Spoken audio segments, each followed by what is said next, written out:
Captain Ethan Reyes did not remember the crash. One moment he was pulling his fighter into a hard turn, chasing a streak of light across the black of space, and the next moment there was fire and noise, and a pain that swallowed everything. Then there was nothing at all. When he woke up, the pain was gone. That was the first strange thing. He was lying on a table that was too smooth to be metal, and too warm to be stone. The light above him was soft, a pale blue that did not hurt his eyes the way the fluorescent lights on his old ship used to. He blinked slowly, waiting for his mind to catch up with his body. He remembered the battle. The 3rd Human Expeditionary Fleet had been holding the line near the Kessel Drift, a stretch of dead space that both humans and the alien coalition called the Vareth wanted for its mineral fields. Reyes had been flying escort for a group of mining transports when 6 enemy fighters dropped out of warp behind them. He had turned to fight. He remembered the flash of his own cannons. He remembered one of the alien ships breaking apart in a ball of orange fire. He remembered 3 more of his squad mates calling out over the comm, their voices tight with fear and focus. Then something had hit his fighter from an angle he never saw coming, and the cockpit had filled with sparks and smoke. After that, nothing. Now he was here, wherever here was, lying on a table in a room that smelled faintly like ozone and something sweet, like burnt sugar. He sat up slowly. His body ached in places, but nothing felt broken. He looked down at himself. He was still wearing his flight suit, though someone had removed his helmet and his sidearm. The room was round, with curved walls that seemed to glow faintly from within. There was no door that he could see, only a smooth section of wall that looked slightly different from the rest, like a seam in fabric. He swung his legs off the table and stood, testing his balance. Gravity felt normal, maybe even a little lighter than Earth standard. He walked to the wall and pressed his hand against the seam. Nothing happened. "Hello?" he said, his voice sounding small in the round room. "Anyone out there?" For a long moment, nothing happened. Then the seam in the wall began to glow, and a section slid open with a soft hiss. Reyes stepped back, his hands coming up out of old habit even though he had no weapon. 3 figures walked in. They were shorter than him, maybe 5.5 feet tall, with skin the color of wet clay, and large black eyes that took up much of their narrow faces. They wore dark gray uniforms, with silver trim, and each one had a device strapped to their wrist that blinked with small lights. Reyes had seen pictures of the Vareth in briefings before, grainy footage captured by drones and damaged sensors, but seeing them in person was different. They moved with a strange, careful grace, like they were used to lower gravity than what he was standing in now. The one in the middle stepped forward. He decided to think of it as a he, for simplicity, had markings on his collar that looked like rank insignia. "You are conscious," the alien said. His voice came out of a small device on his chest, translating his words into flat, accented English. "That is good. We were not certain you would survive the extraction." Reyes kept his hands loose at his sides, ready to move if he needed to, though he doubted it would do much good against 3 armed aliens in a ship that was clearly not his own. "Where am I?" "You are aboard the Vareth cruiser Ashkelon," the alien said. "I am Fleet Commander Tovrik.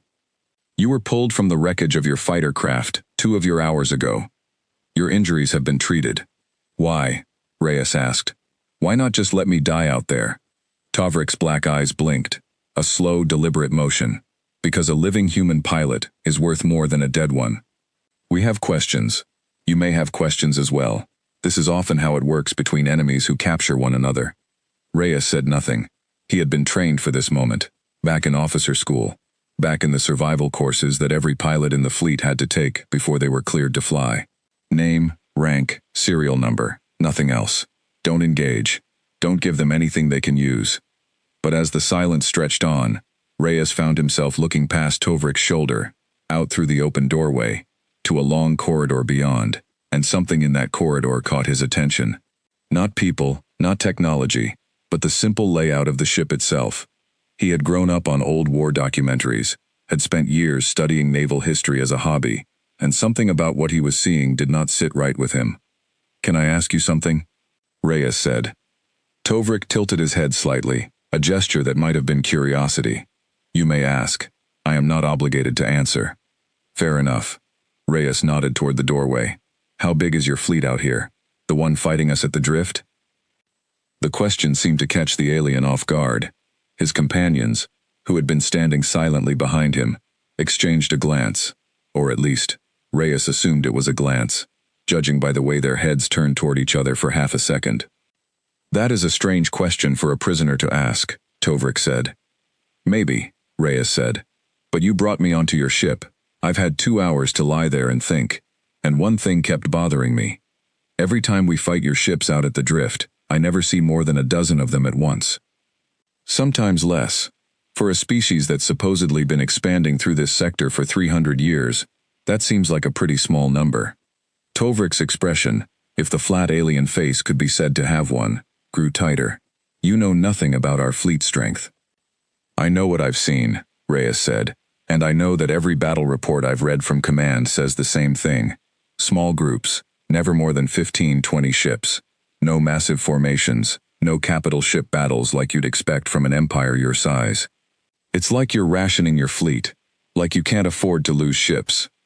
"Enough," Tovrik snapped, and for the first time, something like real anger colored his translated voice. "You will be taken to a holding cell. Interrogation will begin, once command has decided how to proceed with you." He turned and walked out, his 2 companions following close behind. The wall sealed shut behind them with a soft hiss, leaving Reyes alone in the round room once more. He sat back down on the table, thinking. He had not expected the question to land so hard. He had asked it half out of curiosity, half to throw the alien commander off balance, the kind of thing his instructors had taught him to do when facing questioning. Turn the tables, make the enemy think about their own weaknesses instead of yours. But the reaction had been stronger than he expected. Tovrik had not simply brushed the question aside. He had reacted like Reyes had touched a nerve. Reyes thought back to everything he knew about the war. Humanity's expansion into the stars had been slow and careful, guided by the lessons of Earth's own bloody history. When first contact with the Vareth happened 11 years ago, it had gone badly almost immediately. The Vareth had claimed the Kessel Drift and several other systems as their territory that overlapped with human colonial claims. Neither side had been willing to back down, and the shooting had started within the first year. But even after 11 years of war, humanity had never faced anything like the massive alien armadas that science fiction writers back on Earth used to imagine. No 1,000-ship fleets, no planet-cracking superweapons, just skirmishes, raids, and drawn-out sieges over mining outposts and half-terraformed colonies. The war had been brutal in its own way. Plenty of good pilots and soldiers had died on both sides, but it had never been the kind of overwhelming alien invasion that Reyes had feared as a kid growing up on stories of hostile first contact. He had always assumed that was because humanity was punching above its weight, that human ingenuity and stubbornness were making up for a technological gap. Command had certainly always framed it that way in briefings. The Vareth have superior technology, they would say, but human pilots are more adaptable, more willing to take risks, more creative under pressure. But what if that wasn't the whole story? What if the reason the battles were always small was because the Vareth fleet itself was small? The door hissed open again, interrupting his thoughts. This time only one figure entered, a Vareth wearing a different uniform, dark blue instead of gray, without the silver trim that Tovrik had worn. This one was smaller, and moved with a hunch to its shoulders that made Reyes think of exhaustion. "You are the human pilot," the new alien said, its translator device slightly higher pitched than Tovrik's had been. "I am Cyril. I have been assigned to see to your medical needs during your detainment." "A doctor," Reyes said. "Lucky me." "You should not provoke Commander Tovrik," Cyril said, moving closer, and pulling a small scanning device from a pouch at its belt. "He does not enjoy being questioned by prisoners." "I noticed," Reyes said. He held still as the alien doctor ran the scanner over his chest and head, watching the readouts scroll across a small screen, in a script he could not read. "Can I ask you something too?" Cyril's black eyes flicked up toward him, wary. "I do not know if I am permitted to answer questions." "It's not a big question," Reyes said. "I just want to know how old you are. In Vareth years, or human years, whatever's easier." The alien seemed surprised by the harmlessness of the question. "I am, by your reckoning, perhaps 26 years of age." "That's young for a ship's doctor," Reyes said. "Most of our medical staff are young," Cyril said. And there was something in the way it said this, a heaviness, that made Reyes look at it more closely. "The war has taken many of the older doctors. There are not enough left to train replacements properly. I finished my studies early because I was needed. Reyes filed that piece of information away carefully. How many doctors does this ship carry? I am the only one, Cyril said, and then seemed to catch itself, straightening up and stepping back from the table. I should not be speaking with you like this. Commander Tovrik would not approve. I'm not trying to get you in trouble, Reyes said, and he meant it. There was something about the way this alien held itself, tired and young and clearly overworked, that reminded him of some of the newer pilots in his own squadron, kids barely out of flight school who had been thrown into combat far sooner than anyone would have liked, because there simply weren't enough experienced pilots left to fill the ranks. You should rest, Cyril said, packing away the scanner.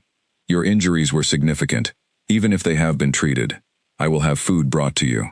Wait, Reyes said, before the alien could turn away. One more question. How many ships are in this fleet? The one out at the drift? Cyril hesitated at the doorway, its narrow shoulders tense. That is a military matter. I cannot discuss it. You don't have to give me a number, Reyes said gently. Just tell me this. Does it feel like enough? Does it feel like your fleet is strong enough to win this war? The alien doctor did not answer right away. It stood in the doorway for a long moment, its back to Reyes, and when it finally spoke, its translated voice was quiet. No human has ever asked me that before, Cyril said. Rest now, pilot, I will bring food. Then it was gone, and the wall sealed shut once more, leaving Reyes alone with his thoughts. He lay back on the table and stared up at the soft blue light above him, turning the conversation over in his mind. There was something happening here, something bigger than one battle at the Kessel Drift, bigger than his own capture. He thought about 11 years of war, about all the briefings he had sat through where intelligence officers puzzled over the strange, small-scale nature of every engagement. He thought about Tovrik's anger at his question, and Cyril's quiet, tired admission that no one had ever asked before.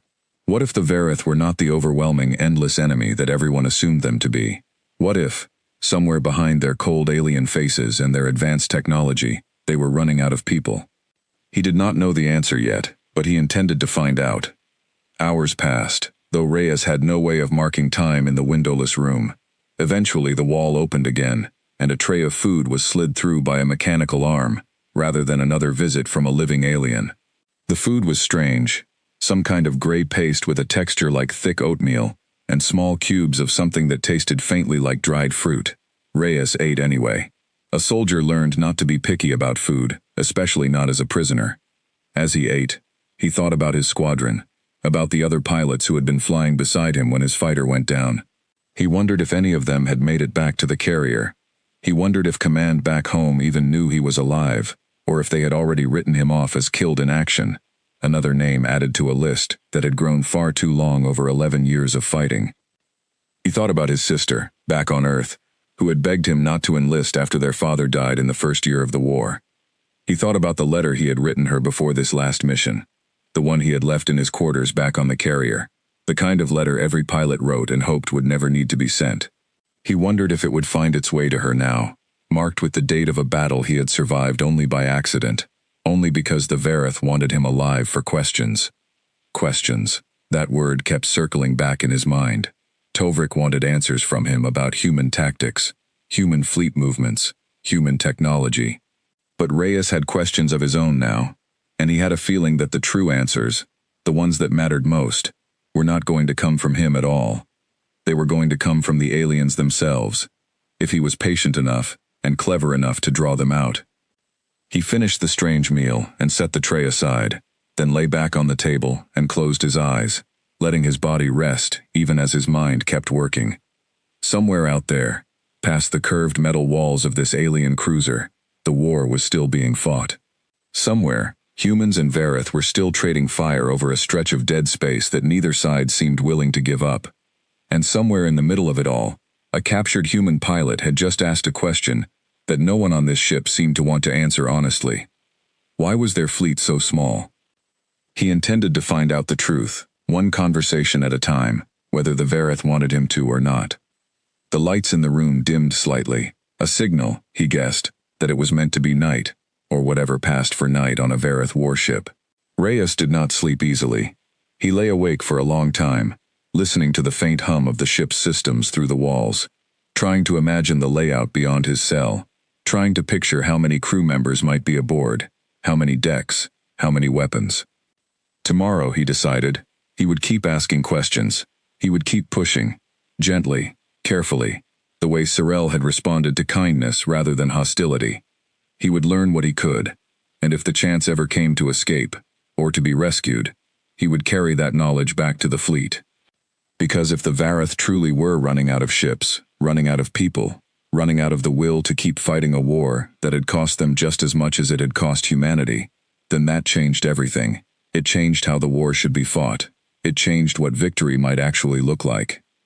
Eventually, exhaustion won out over his racing thoughts, and Captain Ethan Reyes drifted into an uneasy sleep aboard the alien cruiser Ashkelon, not knowing that his simple question had already begun to unravel something far larger than he understood, a secret that the Vareth High Command had been guarding for years, a truth that would change the course of the entire war.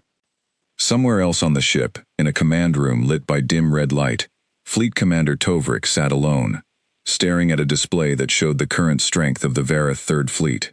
The numbers on that display were smaller than they had been a year ago, smaller than the year before that.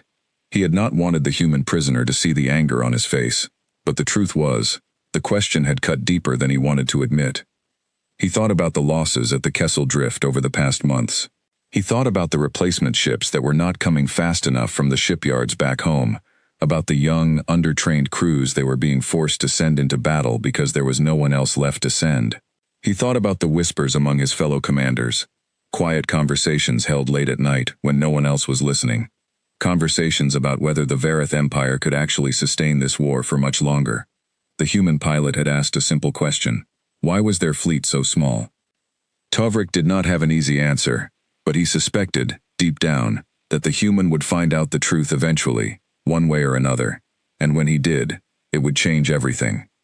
Morning, or whatever passed for morning aboard the Vareth cruiser Ashkelon, arrived with the soft brightening of the blue lights above Reyes's table. He had slept in fits and starts, waking every so often to the distant hum of the ship's engines, and now he sat up slowly, rubbing the sleep from his eyes, and trying to remember exactly where he was. The memory came back quickly enough, captured, alone, deep inside enemy territory, aboard a ship crewed by aliens who were fighting a war against his own people. And yet, something had shifted in his mind overnight. He was no longer thinking only about survival. He was thinking about the strange reactions he had gotten from Tovrik and Cyril the day before, and about the question that seemed to have unsettled them both. The wall hissed open before he had time to think much further. This time it was Tovrik again, flanked by two guards Reyes had not seen before, taller and broader than the commander, with what looked like restraint devices strapped to their belts alongside their weapons. "You will come with us," Tovrik said. "Command has decided to begin your interrogation." Reyes stood, keeping his movements slow and unthreatening. "Lead the way." They marched him down a long corridor, and Reyes used every second of the walk to study his surroundings. The corridor was narrower than he expected for a warship of this size, and the walls showed signs of wear, scorch marks that had been only partially repaired, patches of a slightly different metal color where sections had clearly been replaced. He noticed something else too. The corridor was nearly empty. On a human carrier of similar size, there would have been crew members constantly moving back and forth, technicians, officers, maintenance teams. Here, he passed only a handful of Vareth during the entire walk, and each one moved with the same tired, hurried energy he had seen in Cyril the day before. They led him into a room that was clearly meant for interrogation, a stark space with a single chair bolted to the floor, and a table on the other side, where Tovrik and a second officer, older and wearing more elaborate markings on his uniform, took their seats. "Sit," Tovrik said. Reyes sat, the restraints on the chair closing gently but firmly around his wrists. The older officer studied him for a long moment before speaking. "I am Fleet Admiral Dorish. I command the Vareth Third Fleet in this sector. Commander Tovrik informs me you asked questions about our fleet's strength." "I did," Reyes said, seeing no reason to deny it. "You will answer our questions first," Dorish said. "How many carriers does the human Third Expeditionary Fleet currently field in this sector? What is your fighter squadron's strength? What are your resupply routes? Reyes said nothing. He had expected this, and his training kicked in without much conscious thought. Captain Ethan Reyes, serial number 441723. That's all I'm required to give you. Doresh's black eyes narrowed slightly. We are aware of your military codes of conduct. We are also aware that such codes rarely survive prolonged questioning. You're welcome to try, Reyes said, keeping his voice level. But I'll tell you right now, you're wasting your time. I'm a fighter pilot, not a strategist. I don't have access to fleet movement data or supply routes. I fly, I fight, I come home. That's the extent of what I know. This was mostly true, and Reyes hoped it would be enough to satisfy them, at least for now. The truth was, even if he had known sensitive information, he would not have given it up easily. But there was no harm in being honest about the limits of his own knowledge, if it kept the interrogation from getting worse. Doresh studied him for a long moment, clearly weighing whether to believe him. Finally, he leaned back slightly. Perhaps that is true. Low-ranking pilots are rarely trusted with strategic information, even among your species. Can I ask you something now? Reyes said. Tovrik made a sharp gesture, clearly meaning for Reyes to stop, but Doresh raised a hand, silencing his subordinate. Let him speak. I am curious what a human pilot considers worth asking. Yesterday, I asked Commander Tovrik why your fleet seems so small, Reyes said. He didn't like the question. I'm guessing that means I'm onto something. Doresh's expression, unreadable as it was to human eyes, seemed to grow still. You believe our fleet is weak. I believe your fleet is smaller than it should be, for an empire that's supposedly been fighting wars of expansion for 300 years, Reyes said. Every battle report I've ever read describes small engagements. A dozen ships here, 20 there. Never a massive fleet action. Never an overwhelming show of force. If you really had the numbers, you would have crushed our colonies years ago, instead of grinding through this slow, drawn-out war. You assume much for a mere pilot, Doresh said, but there was something in his voice, a tightness, that told Reyes his words had landed somewhere true. I've had a lot of time to think about it, Reyes said, and there's something else. Your doctor, Cyril, told me she's the only medical officer on this entire ship. On a human cruiser this size, we'd have at least a dozen medical staff, and she told me she was rushed through her training because there weren't enough experienced doctors left to teach her properly. That's not the sign of a thriving empire, Admiral. That's the sign of a species running out of people. The room went quiet. Tovrik's jaw, or whatever the Verith equivalent was, tightened visibly. Doresh sat very still, his black eyes fixed on Reyes with an intensity that made the human want to look away, though he forced himself not to. You know nothing of our empire, Doresh said finally, his translated voice carefully controlled. Then tell me I'm wrong, Reyes said. Tell me your fleet number's in the thousands. Tell me you have more warships than you know what to do with. Go ahead. Doresh did not answer. He simply stood, his chair scraping softly against the floor, and walked toward the door. This interrogation is finished for today. Commander Tovrik, see that the prisoner is returned to his cell. Admiral, Tovrik began, but Doresh cut him off with a sharp gesture and left the room without another word. Tovrik turned back to Reyes, his black eyes narrowed with something that might have been anger, or might have been something closer to fear. You do not understand what you are speaking about, human. Then help me understand, Reyes said, keeping his voice calm. I'm not trying to insult you. I'm trying to figure out why we're still fighting a war that's cost both our people so much, when it doesn't seem like either side is actually winning. Tovrik studied him for a long moment, and something in his posture seemed to soften, just slightly. You are a strange prisoner, Captain Reyes. Most humans we have captured either beg for their lives or refuse to speak at all. You ask questions like you believe the answers might change something. Maybe they will, Reyes said. Maybe they won't. But I'd rather understand the enemy I'm fighting than just keep shooting blind. Tovrik released Reyes from the restraint chair and gestured for the guards to escort him back to his cell. As they walked, Reyes noticed the commander walking a half-step behind him rather than ahead, as though something about their conversation had shifted the dynamic between them, even slightly. Back in his round room, Reyes sat on the edge of the table and waited. He did not have to wait long. An hour later, the wall opened again, and Cyril entered alone, carrying a tray of food.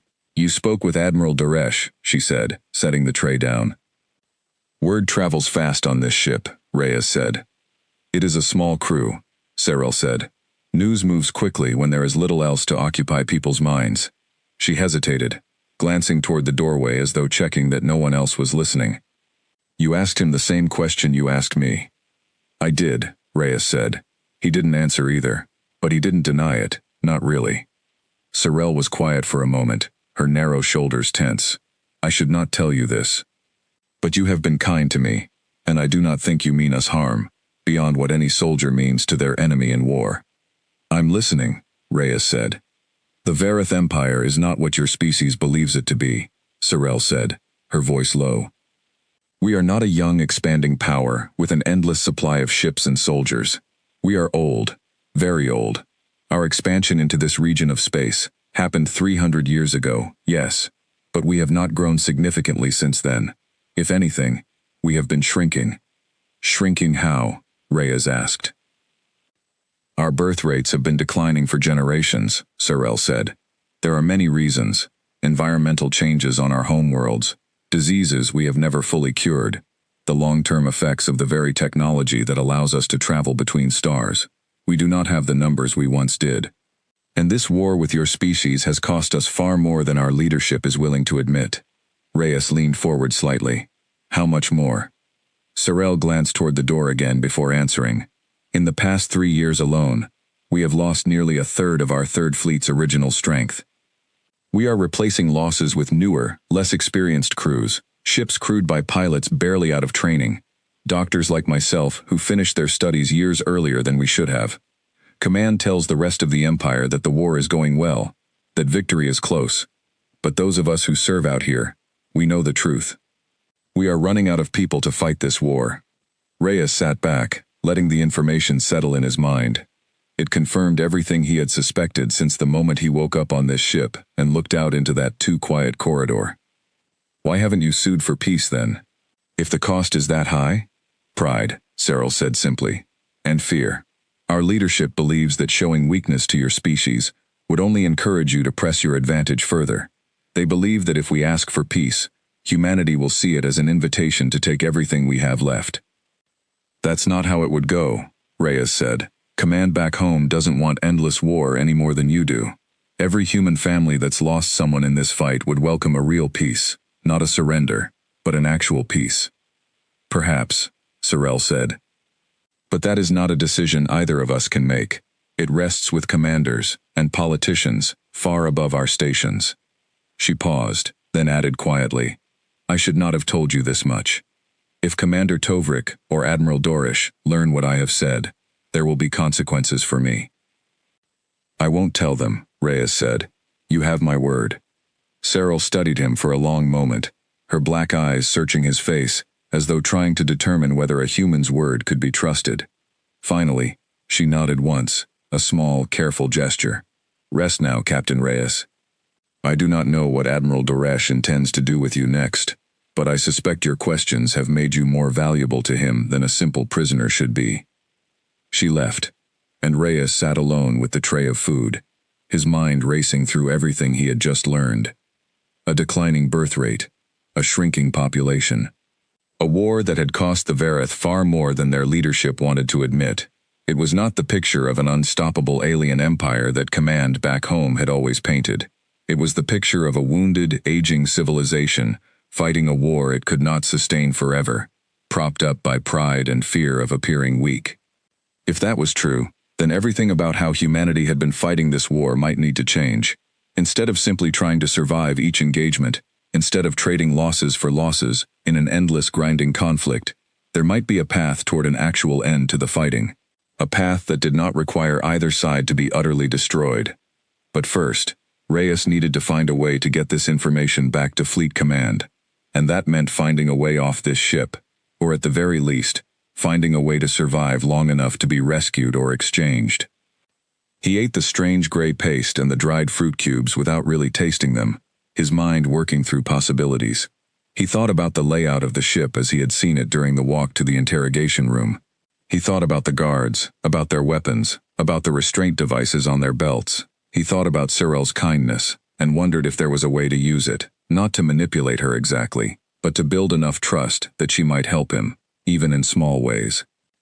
He thought too about Tovrik's reaction, the anger that had flickered across his alien face when Reyes first asked about the fleet's size. That anger had not felt like the reaction of a man defending a position of strength. It had felt like the reaction of a man defending a wound, trying to hide how deep it went. Hours passed. The lights dimmed again, marking the ship's version of night, but Reyes found it hard to sleep. His mind kept turning over everything he had learned, searching for a way forward. He thought about his squadron, about the men and women who had fought beside him at the Kessel Drift, and wondered how the battle had ended. He thought about his sister back on Earth, and hoped that somehow, some way, word would reach her that he was still alive. He thought, too, about Cyril's words. "We are running out of people to fight this war." It was such a simple sentence, and yet it carried the weight of everything he had suspected since he first opened his eyes on this ship. The Vareth were not an unstoppable force. They were a civilization in decline, fighting a war they could not afford, led by commanders too proud to admit the truth even to their own crews. Somewhere in the ship, Admiral Doresh was likely doing the same thing Reyes was doing now, lying awake and turning the human pilot's questions over in his mind, wondering how much truth had slipped through the cracks, wondering what would happen if that truth ever reached the wrong ears, on either side of the war. Reyes closed his eyes and finally let sleep take him, his mind settling on a single thought before the darkness claimed him. If the Vareth truly were as weak as he now suspected, then this war might not have to end in the way everyone assumed it would, with one side grinding the other into dust over years of attrition. There might be another way, and if he survived long enough, if he found a way to get his information back to Fleet Command, he might be the one to help find it. The next morning brought a change Reyes had not expected. Instead of Tovrik or the guards, it was Admiral Doresh himself who entered the round room, alone, without any escort at all. "Captain Reyes," Doresh said, his voice carrying none of the sharpness it had held during the interrogation the day before. "I have been thinking about our conversation." "So have I," Reyes said, sitting up straighter. "You asked me to tell you that you were wrong," Doresh said, "about our fleet, about our numbers. I did not answer you then, because the answer is not simple, and because admitting the truth to an enemy soldier goes against everything I have been trained to do." "And now?" Reyes asked. Doresh was quiet for a long moment, his black eyes fixed on some point beyond the walls of the room, beyond the ship itself, perhaps fixed on something only he could see. "Now I find myself wondering if continuing to hide the truth serves any purpose at all, beyond prolonging a war that is killing my people faster than we can replace them." Reyes said nothing, sensing that the Admiral needed the silence to gather his thoughts. "Walk with me," Doresh said finally. "There is something I want you to see." Reyes had not expected to ever walk freely through an enemy warship, but here he was, following Admiral Doresh down a long corridor, with no guards in sight, no restraints on his wrists. It felt strange, almost too easy, and part of him stayed alert for a trap, some kind of test, to see how he would react to a taste of freedom. But Doresh's posture did not suggest deception. The old commander walked slowly, his shoulders slightly bowed, like a man carrying a weight he had grown tired of holding alone. "Where are we going?" Reyes asked. "The observation deck," Doresh said. "It is not far." They passed through corridors that grew progressively quieter, and Reyes noticed again how few crew members they encountered. On the rare occasion they passed someone, the Vareth crew member would freeze, startled at the sight of a human walking freely beside their admiral, before quickly averting their eyes and hurrying on their way. "Your crew seems surprised to see me out of my cell," Reyes said. "They are surprised to see their admiral escorting a prisoner personally," Doresh said. "This is not something I have done before. I do not know why I am doing it now, except that something about the way you ask your questions has made me reconsider things I have not allowed myself to reconsider in a very long time." They reached a set of double doors that slid open at Doresh's approach, revealing a wide, curved room with a massive window stretching along its far wall. Beyond the window, the black of space stretched out, dotted with distant stars, and closer, the shapes of several Vareth warships holding formation nearby. Reyes counted them without meaning to. 8 ships, including the cruiser they stood on. 8 ships, for what was supposedly the mighty Vareth Third Fleet, the force that had been holding the line against humanity for years. 8 ships, Reyes said quietly. 9, including 2 currently undergoing repairs at our staging point, 2 systems away, Dorish said. This is the entirety of the Third Fleet, Captain Reyes. This is what stands between your expeditionary fleet and the systems we have claimed as our territory. I expected more, Reyes admitted. So did I once, Dorish said, moving to stand before the window, his hands clasped behind his back. When I was young, when I first joined the Vareth military, the Third Fleet numbered nearly 40 vessels. I served as a junior officer aboard a carrier twice the size of this cruiser, part of a formation so large it took nearly an hour to fly from one end to the other in a shuttle. What happened? Reyes asked. War happened, Dorish said. Not this war, an earlier one, against another species we encountered before humanity ever left your solar system. That war cost us dearly, more dearly than our leadership ever admitted to our people. And even before that war, our population had already begun its decline. Your species is young, Captain Reyes. You have not yet felt what it is like to watch your civilization grow smaller with each passing generation, no matter how many resources you pour into reversing the trend. Reyes studied the alien commander's profile, the tired set of his shoulders, the way his black eyes stared out at the stars, as though searching for something that was no longer there. Cyril told me some of this, about the declining birth rates. Dorish's head turned sharply. She should not have spoken to you of such things. Don't be angry with her, Reyes said quickly. She only told me because she thought I deserved to understand the truth. She wasn't trying to betray anyone. Dorish was quiet for a long moment, then let out a slow breath, or the Vareth equivalent of one. I am not angry. If anything, I am grateful. Perhaps it is easier for her to speak such truths than for someone in my position, bound by duty and pride, to admit them freely. Why are you telling me this now? Reyes asked. You could have kept hiding it. I would have been shipped off to some prisoner camp, or traded back to my people eventually, and none of this would have come out. Dorish turned to face him fully. Because I am tired, Captain Reyes. I have commanded this fleet for 11 years, since the very first shots of this war were fired.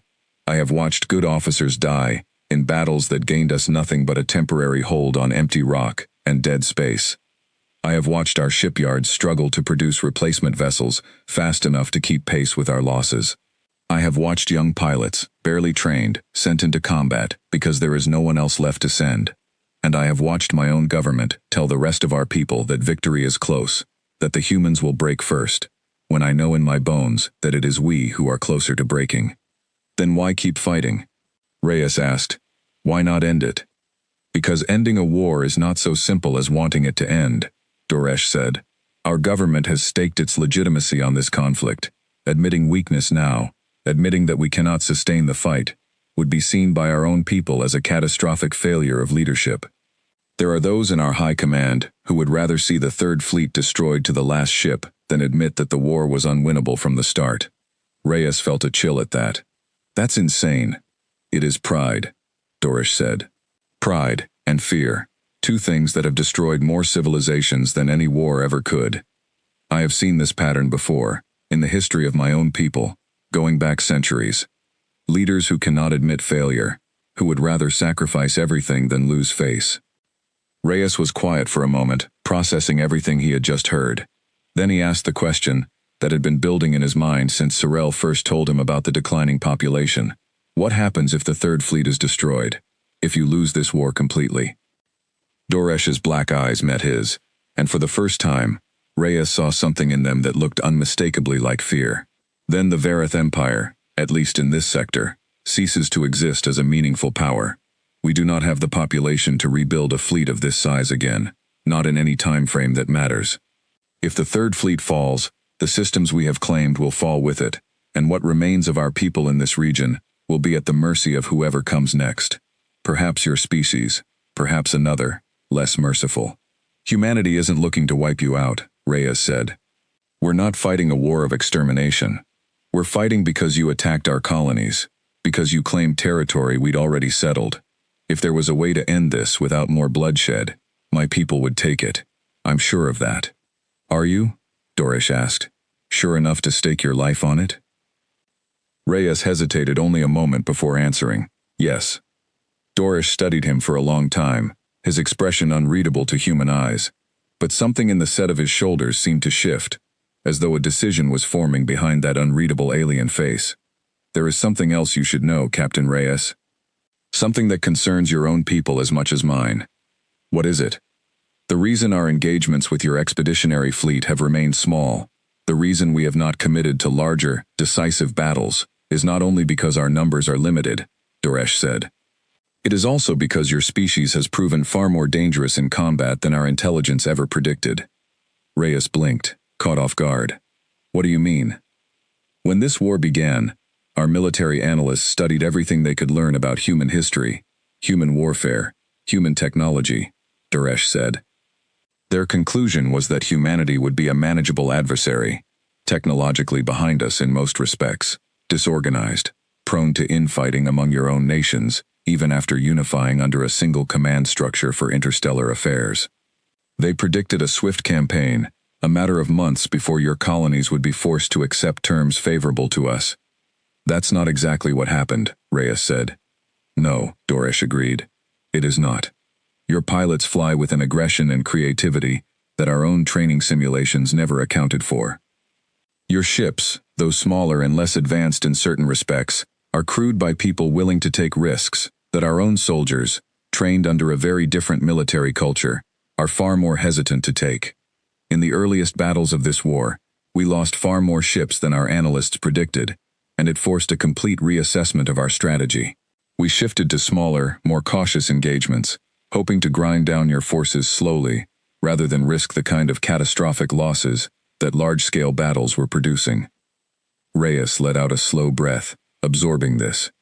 It painted a picture very different from what he had imagined, even after everything Cyril had told him. It wasn't just that the Vareth were running low on ships and people, it was that they had adjusted their entire strategy specifically because human pilots had proven more dangerous than expected, more willing to fight hard and take losses that a more cautious enemy would not have accepted. "So this whole war," Reyes said slowly, "these small skirmishes, this slow grinding fight over a stretch of dead space, it's not because either side is holding back some massive hidden force. It's because we're both running low, and neither side wants to risk everything on one big battle." "That is a fair summary," Doresh said. "Then why can't we just talk?" Reyes said, frustration creeping into his voice. "Why can't your government and mine sit down and figure out a way to end this, before more people die on both sides, for territory that clearly isn't worth what it's costing either of us?" "Because pride does not listen to reason," Doresh said, "and because there are those in both our governments, I suspect, who benefit from this war continuing. War industries, political careers built on promises of victory. It is easier to keep fighting than to admit that the fighting was never going to produce the outcome either side wanted." Reyes stared out the window at the 8 ships holding formation in the dark, at the stars scattered endlessly beyond them, and felt a strange mixture of anger and sadness settle over him. Anger at the waste of it all, the years of fighting and dying over a conflict that neither side could actually win outright. Sadness at the thought of all the lives, human and Vareth alike, that had already been lost to a war built on pride and fear, rather than any real necessity. "What do you want from me, Admiral?" Reyes asked finally. "You've told me all of this. Why?" Doresh turned to face him fully, and for a long moment, he said nothing, as though weighing his next words carefully. "Because I believe, Captain Reyes, that you may be in a unique position to do something neither I nor any other Vareth commander can do." "What's that?" "You are a human, a captured enemy soldier, who has been treated with more honesty than any prisoner in this war has likely ever received. If you were returned to your people, alive and unharmed, carrying with you the truth about our fleet's condition, about our declining population, about our desire, however buried beneath pride and fear, to see this war end, you might be able to open a door that neither side's official channels have been able to open." Reyes felt his pulse quicken. "You're talking about using me as some kind of unofficial messenger, a back channel." "I am talking about giving you the chance to go home," Doresh said, "and in exchange, asking you to carry a message to your fleet command. Not an official surrender, not a formal treaty proposal, simply a suggestion that if your leadership is willing to open quiet, unofficial talks, mine might be willing to listen, provided it can be done in a way that does not require either government to publicly admit weakness first." Reyes stared at the alien admiral, trying to gauge whether this was some elaborate trap, some new form of manipulation, designed to extract information or sow confusion among human command. But the tired, worn expression on Daresh's face, the genuine weight of exhaustion in his posture, did not feel like deception. It felt like the truth of a man who had spent 11 years watching his people bleed for a cause he no longer believed could be won outright. "Why trust me?" Reyes asked. "I'm a stranger, an enemy pilot you captured 2 days ago." "Because you asked a question no other human prisoner has ever asked me," Daresh said. "You did not ask about our weapons, or our shield technology, or our warp drive capabilities. You asked why our fleet was so small.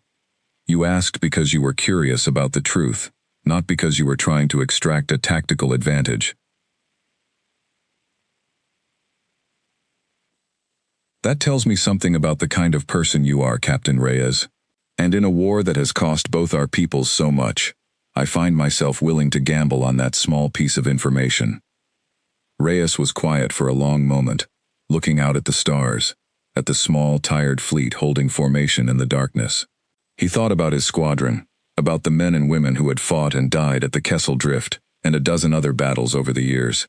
He thought about his sister back on Earth and the letter he had left behind, the kind no pilot ever wanted sent.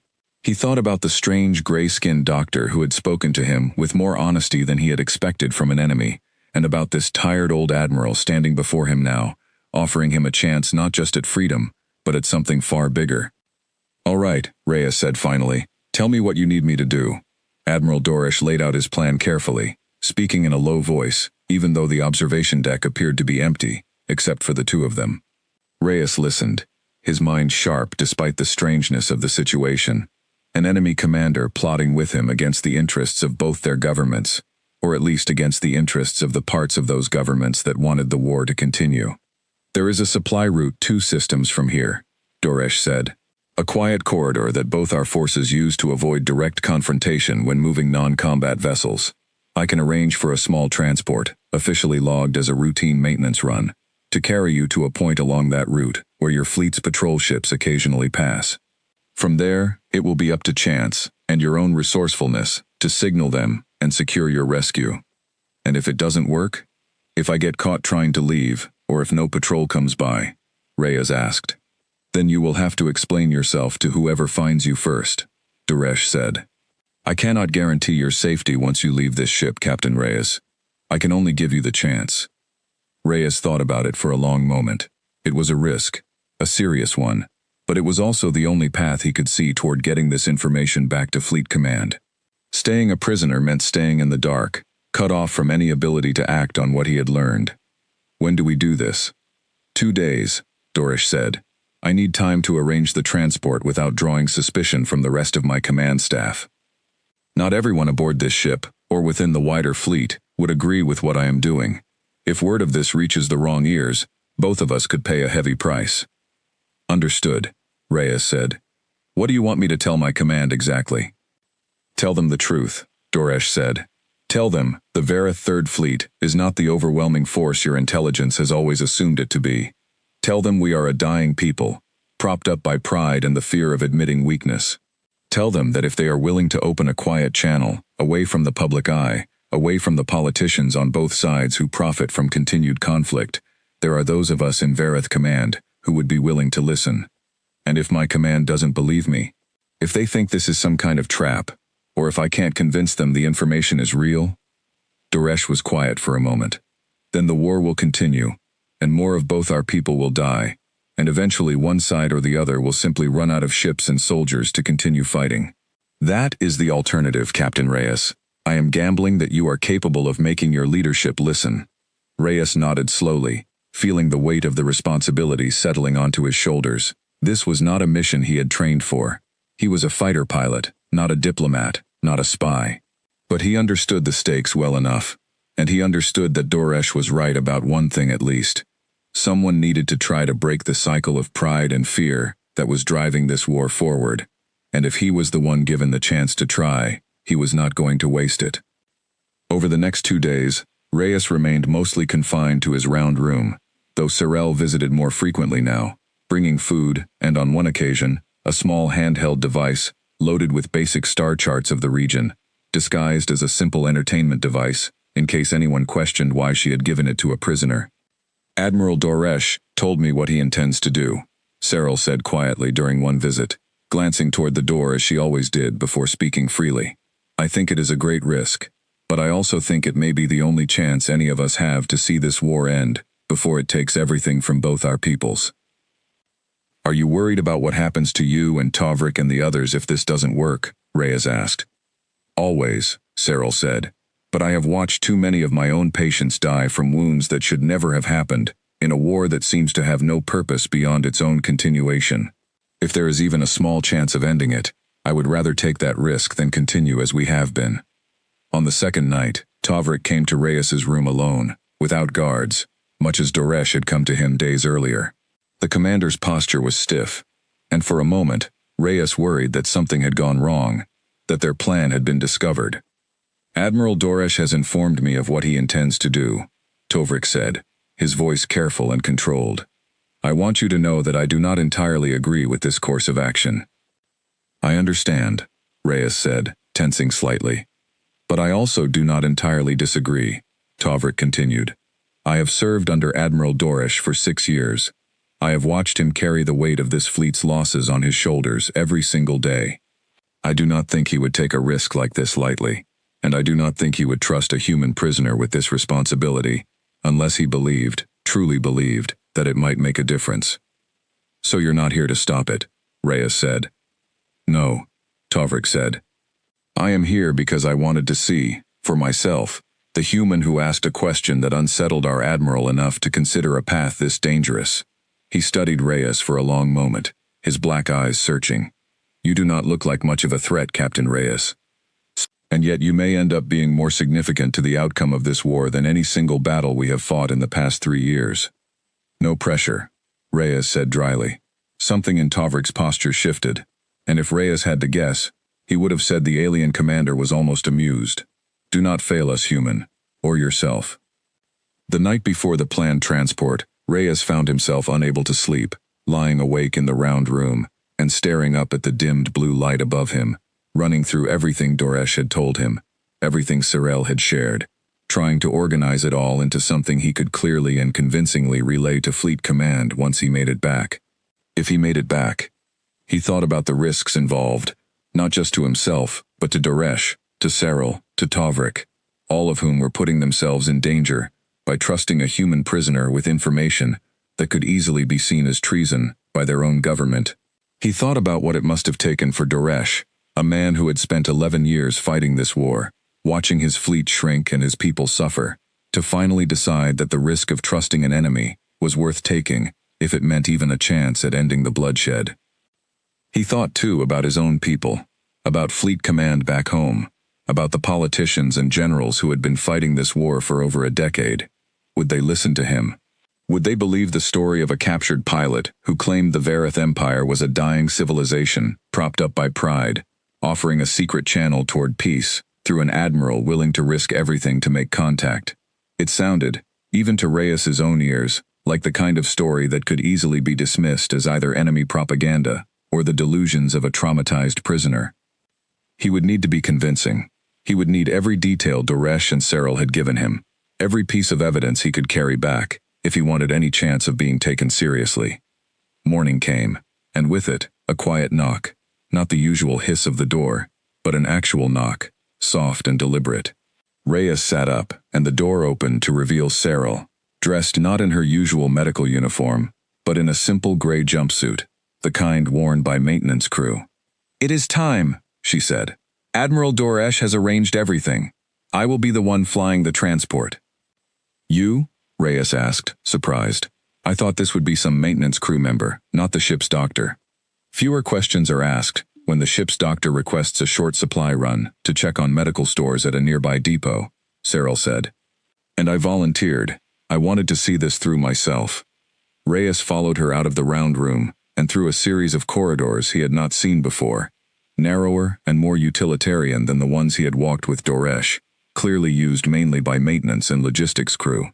They reached a small docking bay where a single transport ship, barely larger than one of Reyes's own fighters, sat waiting, its hull scarred and patched from what looked like years of hard use. "It's not much to look at," Reyes said. "It flies," Cyril said simply. "That is what matters." They boarded, and Cyril took the pilot's seat, her hands moving over the controls with a familiarity that surprised Reyes. "You know how to fly this thing?" "All Vareth medical officers are cross-trained in basic piloting," Cyril said. "In case of emergencies during evacuation situations, I am not skilled, but I am capable." The transport lifted off from the docking bay, and Reyes watched through the small viewport as the Ashkelon fell away behind them, its hull looking even more worn and patched from this angle than it had from the observation deck. He thought about the 8 ships he had counted from that window, the entirety of the Vareth Third Fleet, and felt a fresh wave of understanding settle over him. This was not a war between an unstoppable alien empire and a scrappy human resistance. This was a war between 2 exhausted, bleeding civilizations, both convinced the other held some hidden advantage, both too proud or too afraid to admit that neither side could truly win. "How long until we reach the supply route?" Reyes asked. 3 hours, Cyril said. "Admiral Doresh has arranged for our official flight plan to show a course toward the medical depot at Vesic Station. Once we are far enough from the Ashkelon sensor range, I will alter course toward the coordinates he gave us." The 3 hours passed slowly, filled with a tense, quiet conversation between the two of them. Cyril asked Reyes about Earth, about human families, about what it was like to grow up in a species still expanding, still growing in number, even as it fought a war on multiple fronts. Reyes found himself answering honestly, describing his childhood, his sister, his father who had died in the first year of the war, the strange mix of grief and duty that had led him to enlist, despite his sister's pleading. "I am sorry about your father," Cyril said quietly. "I'm sorry about whatever you've lost too," Reyes said. "I have a feeling this war has cost you more than you've told me." Cyril did not answer right away, her black eyes fixed on the controls in front of her. "My older brother served aboard a cruiser that was destroyed 4 years ago, in a battle near a system your people call Meridian's Reach. I do not know if it was your forces or ours who fired the shot that ended his life. I have never wanted to know. It would not change the outcome." Reyes felt a heavy silence settle between them, the weight of shared loss bridging, however briefly, the vast gulf between human and Vareth, between enemy and enemy. "I'm sorry," he said again, and this time he meant it more deeply than before. "So am I," Cyril said, "for all of it." As they approached the coordinates Doresh had provided, Cyril's console began to chime softly, a warning of some kind. She frowned, studying the readout. "There is a ship on an intercept course. It is not one of ours." Reyes's heart jumped. "Human?" "I cannot be certain yet," Cyril said, adjusting the transport sensors. "But the signature does not match any known Vareth vessel classes." They waited, tense, as the unknown ship drew closer, until finally its outline resolved on the viewport, sleek and angular, in a way that Reyes recognized immediately, a design language he had seen 100 times in briefings and training simulations. "That's a human patrol craft," Reyes said, relief flooding through him. "Fleet markings, I can see them now. We need to signal them, now, before they mistake us for a hostile and open fire." Cyril's hands moved quickly over the console, activating a distress beacon on a frequency Doresh had told her human ships would recognize as a request for parley rather than an attack. The patrol craft slowed its approach, clearly cautious, its weapon systems no doubt tracking their small transport. "This is it," Reyes said, his pulse pounding. "Whatever happens next, Cyril, thank you. For everything. For trusting me." "Do not thank me yet," Cyril said, her voice tight with tension. "We are not safe until your people confirm we are not a threat, and even then, I do not know what will happen to me. A Vareth pilot delivering an enemy prisoner back to his own fleet." Reyes reached over and placed a hand briefly on her shoulder, a gesture he hoped translated across the gap between their species as one of reassurance. "I'll make sure they understand. I'll make sure they know what you did, what Doresh did, I promise." The patrol craft's comm channel crackled to life, a human voice, tense and alert, demanding identification. Reyes leaned toward the console, drawing a steadying breath before he spoke. "This is Captain Ethan Reyes, 3rd Human Expeditionary Fleet, serial number 441723, he said. "I am aboard a Vareth transport requesting safe passage. I have critical intelligence for Fleet Command. Do not fire. Repeat, do not fire." There was a long pause on the other end of the channel, tense seconds stretching out, as Reyes waited to see whether his gamble, and Daresh's, and Sorel's, would pay off, or whether it would end here, in a flash of weapons fire. 2 more casualties added to a war that had already claimed too many. The silence on the comm channel stretched on so long that Reyes began to wonder if the patrol craft's weapons officer was already lining up a shot. He kept his voice steady, repeating his identification once more, listing his squadron, his carrier, the name of his commanding officer, anything that might convince whoever was listening that this was not a trick. Finally, the voice on the other end spoke again, less tense than before, though still cautious. "Captain Reyes, this is Lieutenant Voss, Patrol Craft Meridian 2. We have you on scope. Cut your engines and prepare to be boarded. Any hostile action from your vessel will be met with force." "Understood," Reyes said, glancing at Sorel. "Cut the engines. Let them come to us." Sorel complied, her hands trembling slightly as she powered down the transport's drive. "Whatever happens now, Captain Reyes, I want you to know, I do not regret this." "Neither do I," Reyes said. The patrol craft closed the distance slowly, clearly still wary of a trap, before finally docking alongside the transport. Reyes raised his hands as the airlock cycled open, and 4 armed human soldiers stepped through, weapons raised, eyes scanning the small cabin. "Identify yourselves," the lead soldier barked. "Captain Ethan Reyes, 3rd Expeditionary Fleet," Reyes said again, keeping his hands visible. "This is Cyril, a Vareth medical officer. She's not hostile. She helped me escape. I need to speak with Fleet Command immediately. What I have to tell them could change the entire course of this war." The soldiers exchanged uncertain glances, clearly not having expected anything like this. After a tense moment of hesitation, the lead soldier lowered his weapon slightly. "You're going to need to come with us, Captain, both of you. Command is going to want a full debrief." Reyes felt a wave of relief wash over him, though it was tempered by concern for Sorel, who stood very still, her narrow shoulders tense, clearly uncertain of what her fate would be now that she was surrounded by armed humans aboard an enemy vessel. Reyes stepped closer to her, positioning himself slightly in front of her, without quite meaning to. "She's under my protection," he said firmly. "Whatever happens to me, happens to her too. Understood?" The lead soldier studied him for a long moment, then nodded slowly. "Understood, Captain. Let's move." They were transferred to the patrol craft and, within the hour, brought aboard a much larger vessel, the carrier Endeavor, flagship of the very fleet Reyes had been fighting with days earlier, before his capture. He was met with disbelief and relief, in equal measure, by officers who had assumed him dead, and Cyril was placed under guard, though not treated with the hostility Reyes had feared. Word of a Vareth officer voluntarily delivering a human prisoner back to his own lines had clearly traveled fast, and curiosity seemed to be winning out over suspicion, at least for now. The debrief that followed lasted nearly 6 hours. Reyes sat across a table from Fleet Admiral Sarah Chen, commander of the 3rd Expeditionary Fleet, along with a panel of intelligence officers and strategists, and told them everything. He told them about Tovrik's reaction to his first question. He told them about Sorel's admission regarding the declining Vareth population. He told them about Admiral Dorish, about the observation deck, about the 8 ships that made up the entirety of the Vareth 3rd Fleet. He told them about the pride and fear driving the war forward on the Vareth side, about the political pressures that made an official peace nearly impossible without some kind of unofficial back channel to break the deadlock first. Admiral Chen listened without interrupting, her expression carefully neutral throughout most of the debrief, though Reyes could see the gears turning behind her eyes as the pieces began to fit together with intelligence reports that had puzzled Fleet Command for years. "This matches patterns we've observed but never fully understood," Chen said finally, once Reyes had finished.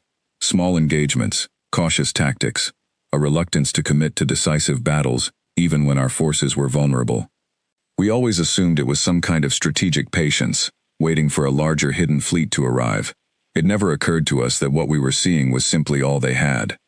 Admiral Dorish risked everything to get this information to us," Reyes said.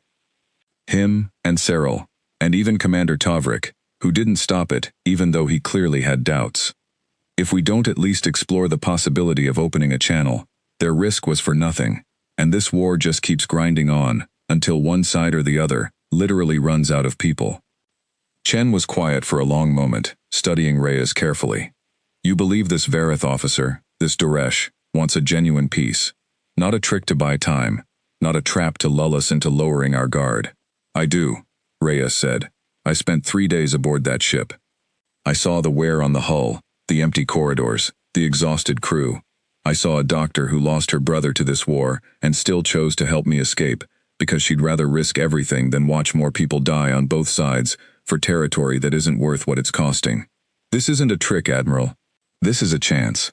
Sorel was brought in briefly to corroborate parts of Reyes's account, speaking carefully, but honestly, about conditions aboard the Ashkelon, about the declining state of the Vareth fleet, about Admiral Dorish's growing conviction that the war could not be won outright by either side. Her testimony, delivered in the same quiet, careful manner Reyes had come to recognize during his time aboard the Vareth cruiser, seemed to carry weight with the assembled officers, lending credibility to a story that might otherwise have been dismissed as too convenient, too good to be true. In the days that followed, Reyes's report worked its way up through Fleet Command, drawing attention from officers and diplomats far above his own rank. Admiral Chen, convinced by both the intelligence value of what Reyes had learned and the sincerity of Seral's testimony, authorized a cautious, unofficial attempt to open contact with Admiral Dorish through the same quiet channels that had brought Reyes home. It took weeks of careful, secretive back and forth, messages relayed through neutral trade vessels, and encrypted transmissions along routes both sides had quietly agreed to keep clear of combat, before the first real breakthrough came. Admiral Dorish, true to the trust Reyes had placed in him, confirmed everything Reyes had reported and expressed a cautious willingness to explore a ceasefire, provided it could be structured in a way that allowed both governments to save face publicly, framing any agreement as a strategic pause rather than an admission of weakness on either side. It was not a fast process. Pride, as Dorish had warned, did not yield easily to reason, and there were setbacks along the way, moments when it seemed the entire fragile effort might collapse under the weight of politics and mutual suspicion built up over 11 years of war. But slowly, carefully, the quiet channel Reyes had helped open began to bear fruit. A limited ceasefire was negotiated along the Kessel Drift first, framed publicly on both sides as a temporary de-escalation to allow for prisoner exchanges, a story technically true, since Reyes himself had been the first prisoner exchanged under the new arrangement, sent back through official channels this time, with full honors and no secrecy required. Reyes was there, months later, when the first formal peace talks began, aboard a neutral station, in a system claimed by neither side, watching from a distance, as Admiral Chen and Admiral Dorish, along with representatives from both human and Vareth governments, sat down at the same table, for the first time since the war began. He caught Dorish's eye across the room during a break in proceedings, and the old admiral offered him a small nod, the closest thing to a smile Reyes had ever seen on the alien commander's face.